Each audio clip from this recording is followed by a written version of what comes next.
Welcome back. I'm Laura Calder, and this is my husband, Peter. Hello. Still with a nice haircut. I'm getting mine next.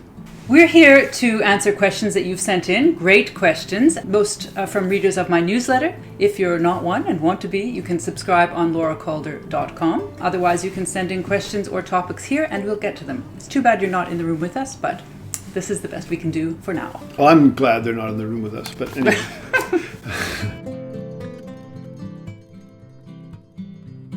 So, what have we got?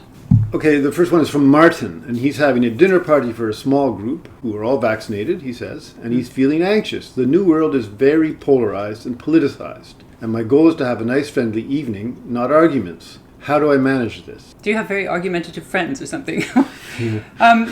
I guess that's happened to us once or twice. Some people get out of hand, but I try to be private about my opinions in the political realm because I like to be inclusive and I like to make people feel that they can talk. There's that, I think it's Stephen Covey who said, first seek to understand, then seek to be understood. And I like that.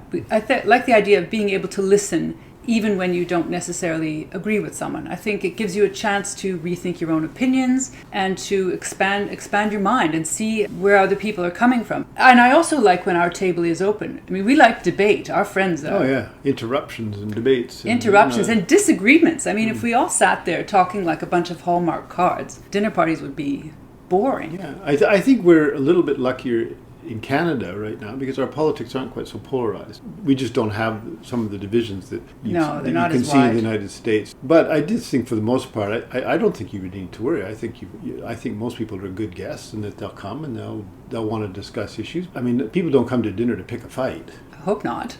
And I mean, I think it really is the responsibility of a guest to keep the peace. To anyone coming to a table, it's a place where you're supposed to be civilized and peaceful, and you lay down your arms. You're not there to jump down each other's throats. So that's a responsibility of the guest. But if you're the host, it's up to you to steer it. Now, we've had once or twice when things escalated, but we bring it back around and try to neutralize the territory. Start talking about food. Everybody can talk about food and get along. Yeah. Well, actually, that's not even true. But pick a safe topic and that brings everybody back together again, I'd say. Anyway, I'm so jealous you're having a dinner party. Yeah, really. Lucky duck. The next is from Dave. If you were to try to host a video platform dinner party, how would you go about it? And can you include some Zoom dinner etiquette tips?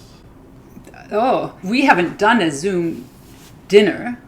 We've done Zoom talks with family and we've done Zoom cocktails with friends. I think keep the numbers low, for one thing. It makes it easier to talk. So I find it irritating when this has happened on a couple of family talks. We all get together at a certain time and someone sits there eating. It's awful to look at. I don't know how Zoom dinners work. Like, do you really want to sit and watch someone chew? It's a bit different, yeah, because if you're at a table with somebody, you don't really think about, you're not really zoomed on them, right? You're really focused the way a camera focuses. So it's bizarre. I don't know, I would avoid, I think a Zoom cocktail parties before dinner are nice. I think I would prefer that. I mean, you can have a lot of fun doing lots of different things over Zoom, but I think the most fun we've had has been the cocktails. Yeah, I think cocktails. Or you could do some kind of tasting if you're into that kind of thing. Get your friends to buy 3 of the same bottles of something, or to make the same recipe and compare notes, but to sit and chew and chew and chew. I don't get it. Yeah, you could agree on we're all going to try to make the same difficult recipe. Mm-hmm. You get together to talk about how it went and have a cocktail compare to notes with a cocktail and show then pictures go eat of it. And then go off and eat it and then report it the next day. How about that? Something like that, yeah. That sounds good. Maybe we'll try it. The last question is from Abirami. My little sister is no longer little and wants to get married. How can she find a kind, sweet man? My goodness. You should be flattered. I mean, you think I know how to find a kind, sweet man? Obviously.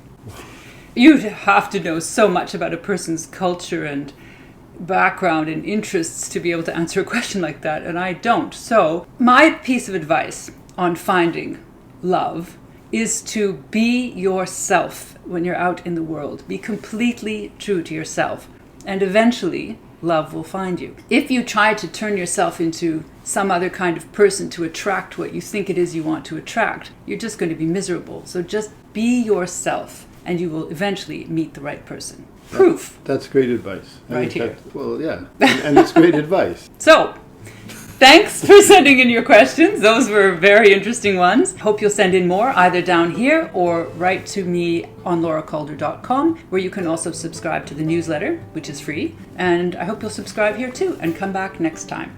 See you soon. See you soon.